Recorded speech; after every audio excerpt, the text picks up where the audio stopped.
Hello, আসসালামু আলাইকুম সবাইকে। কি অবস্থা সবার? তো আজকে আমি চলে এসেছি আরেকটি নতুন ব্লগ আপনাদের সাথে শেয়ার করার জন্য, আমার শপিং ডে 3 ব্লগ। আর হ্যাঁ, তার সাথে কিন্তু আরেকটা গুড নিউজ রয়েছে, সেটা হচ্ছে যদিও আমার জন্য প্রায় 2 মাস পর আমি আমার সেই হোস্টেলের কিছু ফ্রেন্ডের সাথে দেখাও করেছি। মানে নিজের পরিচিত মানুষকে আপনি যখন অনেকদিন পর দেখতে পাবেন তখন কিন্তু আসলে মনের মধ্যে এক ধরনের অন্যরকম শান্তি কাজ করে, অনেক ভালো লাগা কাজ করে। তো গতকাল আমি নিউ মার্কেট চলে গিয়েছিলাম আর ওরাও এসেছিল। আর এই জায়গাটা কিন্তু আমার অনেক পরিচিত একটি জায়গা। এই জায়গাটার প্রতি আমার এক ধরনের টান, এক ধরনের ভালোবাসা সবকিছুই রয়েছে।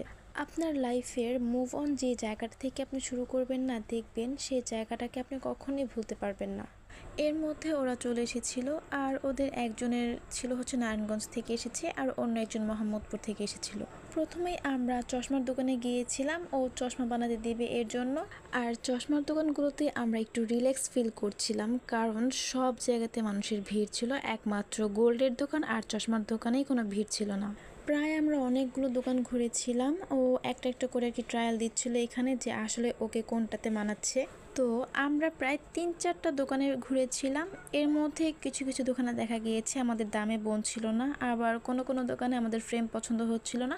তো ফাইনালি আমরা এই চশমাটাই অর্ডার করেছি আর এটাকেই সিলেক্ট করেছি। চশমা অর্ডার করেই চলে গিয়েছিলাম বোরখা দেখার জন্য, যেহেতু আমরা সবসময় বোরখা পরেই চলাফেরা করি, তো সেক্ষেত্রে আমাদের ড্রেসের পাশাপাশি বোরখাটাও প্রয়োজন। একটা বোরখা কেনার জন্য আমরা 3টা মানুষ প্রায় 3 ঘন্টা হেঁটেছি। জানি না আপনারা বিশ্বাস করবেন কি না, তবে এখানে আমি যে বোরখাটা নিয়েছি সেই বোরখারই শুধু ক্লিপ নেওয়া হয়েছে। সত্যি কথা বলতে আমার নিজের কাছে অনেক বিরক্ত লাগছিল। তো যাই হোক, ফাইনালি আমি এই বোরখাটাই নিয়েছি আমার ঈদের জন্য। আর আপনাদের কাছে কেমন লেগেছে অবশ্যই কিন্তু কমেন্ট করে জানাবেন। বোরখা কিনতে কিনতে সেই দিকে আমাদের চশমাটাও কমপ্লিট হয়ে গিয়েছে। তো এরপর আমিও বাসায় চলে আসি, যেহেতু রোজা রেখেছিলাম, অনেক টায়ার্ড লাগছে, আর ওরাও বাসায় চলে যায়। এটা ছিল তার পরের দিন, অর্থাৎ হচ্ছে 28 রোজায়। সেদিন আমাদের যেতে যেতে প্রায় ইফতারের সময় হয়ে গিয়েছিল। তো জাস্ট মার্কেটে ঢুকি আমরা ইফতার করতে বসে পড়লাম।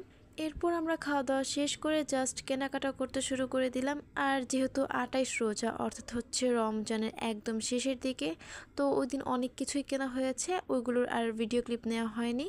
তবে যে জিনিসগুলো বাদ পড়েছে, অর্থাৎ হচ্ছে ভিডিও ক্লিপ নেওয়া হয়নি, সেইগুলো আপনারা অবশ্যই আমার ঈদের ব্লগে দেখতে পাবেন। এরপর আমরা চলে গিয়েছিলাম গাউসিয়া মার্কেটের অপোজিটে, অর্থাৎ হচ্ছে এখানে ফুল দিয়ে বিভিন্ন তৈরি জিনিসপত্র পাওয়া যায়। তো আমার ফ্রেন্ড বা কলিগ যাই হোক না কেন, ওর ভাগ্নির অন্নপ্রাশনের অনুষ্ঠান রয়েছে, যার কারণে ও এইখান থেকে অর্ডার করে গলার এবং শুধু হাতের জন্য জিনিস বানিয়ে নিচ্ছে। আপনিও চাইলে আপনার